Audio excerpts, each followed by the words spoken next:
അതുകൊണ്ട് നാം അയൽവാസികൾക്ക് ഗുണം ചെയ്യുന്ന ഉത്തമനായ അയൽക്കാരനായി മാറണം.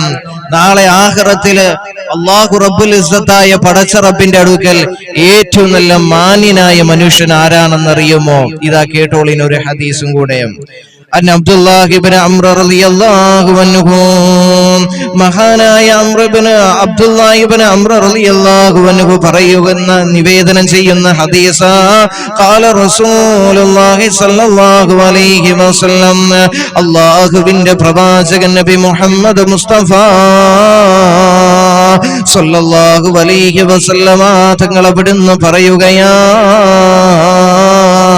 ഖൈറുൽ ജീറാനി ഇൻദല്ലാഹ്, ആരാണ് നാളെ ആഖിറത്തിൽ അല്ലാഹുവിന്റെ അടുക്കലുണ്ടല്ലോ ഏറ്റവും ഉത്തമനെന്നറിയുമോ? അല്ലാഹുവിന്റെ പ്രവാചകൻ അവിടുന്ന് പറയുകയാ, ഖൈറുഹും ലിജാരിഹി, തന്റെ അയൽവാസികൾക്ക് ഗുണം ചെയ്യുന്നവനാണെന്ന് മഹാനായ നബി മുഹമ്മദ് മുസ്തഫ സ്വല്ലല്ലാഹു അലൈഹി വസല്ലമ തങ്ങൾ അവിടുന്ന് പറയുകയാ, നാളെ ആഖിറത്തിലെ അള്ളാഹുവിന്റെ അടുക്കൽ ഏറ്റവും ഉത്തമനായ മനുഷ്യനാരാണ്?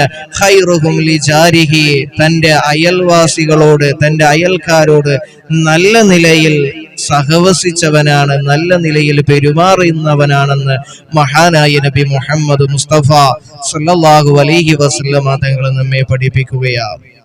അതുകൊണ്ട് നാം അയൽവാസിക്ക് നന്മ ചെയ്യുക, ആ വിഷയത്തിൽ നാം ശ്രദ്ധ പുലർത്തണം. പ്രിയപ്പെട്ടവരെ, നാം നമ്മുടെ അയൽവക്ക ബന്ധം നിലനിർത്താൻ ഇടയ്ക്കൊക്കെ നീ അവർക്ക് ഹദിയകള്, അതായത് സമ്മാനങ്ങൾ നീ നൽകണം.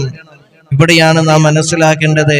വിദേശത്തു നിന്നൊക്കെ നീ വരുമ്പോൾ, നീ പോയിട്ടൊക്കെ വരുമ്പോ നിന്റെ അയൽവാസിക്ക് വേണം നീ ആദ്യം ഹദിയകള് സമ്മാനങ്ങളൊക്കെ നൽകേണ്ടത്. അങ്ങനെയാണ് നീ അവിടെ ജാതി മതം നിങ്ങൾ നോക്കരുത്. മതമുണ്ടോ ഇല്ലയോ എന്നല്ല നിങ്ങൾ അവിടെ നോക്കേണ്ടത്. അവന് നിന്റെ അയൽവക്ക ബന്ധമാണോ എങ്കിൽ നീ അവന് ആണ് ആദ്യം ഹദിയകളും കാര്യങ്ങളും ഒക്കെ നൽകേണ്ടത്. ഇനി ഹദിയകൾ കുറവാണെങ്കിലോ നാം മനസ്സിലാക്കണം, ആകപ്പാടെ നമ്മള് എന്താണ് വിദേശത്തൊക്കെ പോയി ഗൾഫിലൊക്കെ പോയി, ഇന്നത്തെ കാലമാണല്ലോ, ഗൾഫിലൊക്കെ പോയിട്ട് വരുമ്പോ ഇനി നമ്മൾ കഷ്ടപ്പെട്ട് വരുമ്പോ എന്തെങ്കിലുമൊക്കെ ഹദിയകൾ കൊണ്ടുവരുന്നുണ്ടെങ്കിൽ ആദ്യം നമ്മുടെ അയൽവക്കക്കാർക്ക് നാം നൽകണം. അതിലെന്തെങ്കിലും കുറവുണ്ടെങ്കിൽ എന്താണ് ഹദിയകൾ ചെയ്യുന്നതിൽ കുറവുണ്ടെങ്കിൽ എന്താണ് അതായത് വലുതായിട്ടൊന്നും കൊണ്ടുവരാൻ പറ്റിയില്ല, ആകപ്പാട് കുറച്ച് സാധനങ്ങൾ മാത്രമേ ഉള്ളൂ. അങ്ങനെയാണെങ്കിൽ നീ ആർക്കാണ് കൊടുക്കേണ്ടത്? അയൽവക്ക ബന്ധം എന്ന് പറയുന്നത് നമ്മുടെ ഭവനത്തിൽ നിന്ന് നമ്മുടെ ഭവനത്തിന് ചുറ്റിനുമുള്ള 40 വീടുകളാണ് നമ്മുടെ അയൽവക്ക ബന്ധം എന്ന് പറയുന്നത്.